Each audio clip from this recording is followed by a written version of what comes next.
better be. A Roland lançou sua primeira estação de trabalho musical em 1988 na forma do sampler Roland W30. Foi uma das primeiras estações de trabalho independentes e veio com uma grande biblioteca de amostras incluídas. A Roland basicamente combinou seu mecanismo de sampler S550 com seu sequenciador MRC. Isso também explica porque o W30 é compatível com as bibliotecas de som de seus samplers dedicados, como o S330, S550 e S50. O W30 vem de fábrica com uma unidade de disquete de 3,5 embutida, mas no painel traseiro você também encontrará um local para encaixá-lo com o kit KW30 SCSI. Esta era uma peça de hardware muito rara que transformou o W30 em um dispositivo SCSI Master para gravar e ler discos rígidos compatíveis e leitores de CD-ROM, mas também SCSI. Carregar amostras de um disco rígido SCSI é muito mais rápido, mas a capacidade máxima utilizável foi limitada a apenas 80 MB. Hoje em dia existem opções excelentes de armazenamento SCSI, como o SCSI 2SD, Zulu SCSI e Blue SCSI. Também na parte traseira estão entradas e saídas MIDI, IN, Out e True, uma entrada de pedal e fone de ouvido mono e 8 saídas de áudio independentes, e uma entrada de linha de sampler em mono com seu botão de ganho associado. Quando comprado novo, o Roland W30 vinha junto com 4 disquetes que continham um sistema operacional junto com sons e músicas de demonstração. O disco do sistema deve estar na unidade de disquete ao iniciá-lo, um processo que pode levar cerca de 40 segundos. Se o disquete não estiver presente, a tela LCD azul retroiluminada exibirá uma mensagem solicitando que você o insira. Mas se você já tem um chip KW30 instalado na placa SCSI, você pode usar um dispositivo SCSI já com o sistema operacional gravado nele, o que pode aumentar a rapidez do início do sistema operacional, em torno de 20 segundos.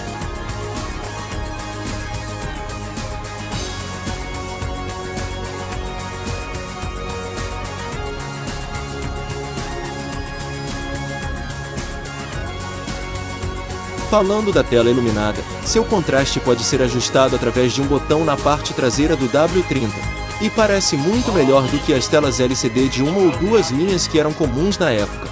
E graças ao avanço da tecnologia de displays de LED, hoje é possível ter um destes instalados no teclado, o que faz com que a iluminação seja bem mais bonita e durável do que as antigas folhas eletroiluminadas e frágeis.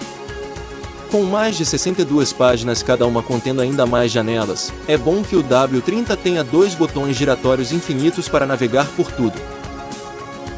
Um conjunto de 7 botões programáveis também podem ser encontrados abaixo da tela e eles podem ser usados para pular diretamente para as páginas necessárias, bem como para ajustar diferentes funções, dependendo da página selecionada no momento. Possui 512 KB de ROM não regravável, 32 samples internas de uso de RAM, 64 samples individuais de uso da ROM e só 16 patches. Isso quer dizer que você pode apagar os 16 patches que foram dispostos na tela.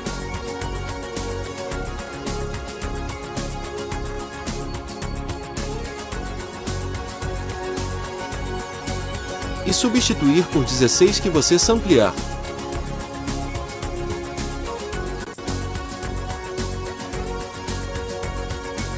Pode ser usado no modo Performance, no modo Sequência, que serve para gravar dados no sequenciador, e no modo Sound, que serve para editar patches, timbres e muito mais. Todos esses 3 modos principais também apresentam vários submodos. No geral, o W30 era bastante popular para a época e músicos como Liam Havett do The Prodigy fizeram uso extensivo dele em todas as suas primeiras faixas. Existe um músico brasileiro chamado Lupe B, que usou muito este teclado ao vivo e no estúdio. E hoje em dia, com vários upgrades atuais como o emulador de disquete USB, é possível trazer uma longevidade maior a este workstation, que ainda mesmo sendo muito limitado, consegue se produzir temas interessantes.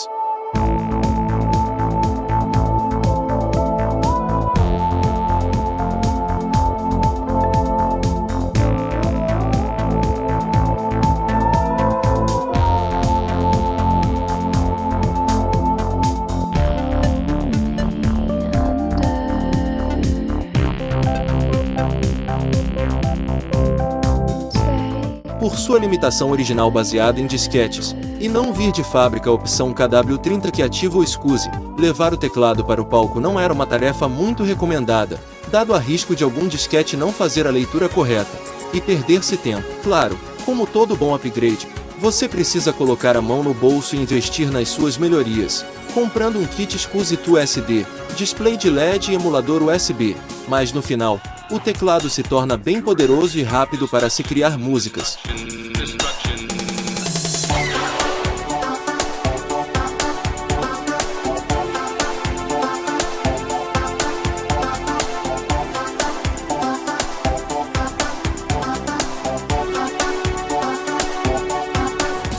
Vale a pena ter um W30 hoje em dia? Bem, se você é um entusiasta do sampler, e não se importa com suas limitações e por ser difícil realizar um bom upgrade, sim, todo esforço é válido, mas não é um teclado comum de se levar pro palco.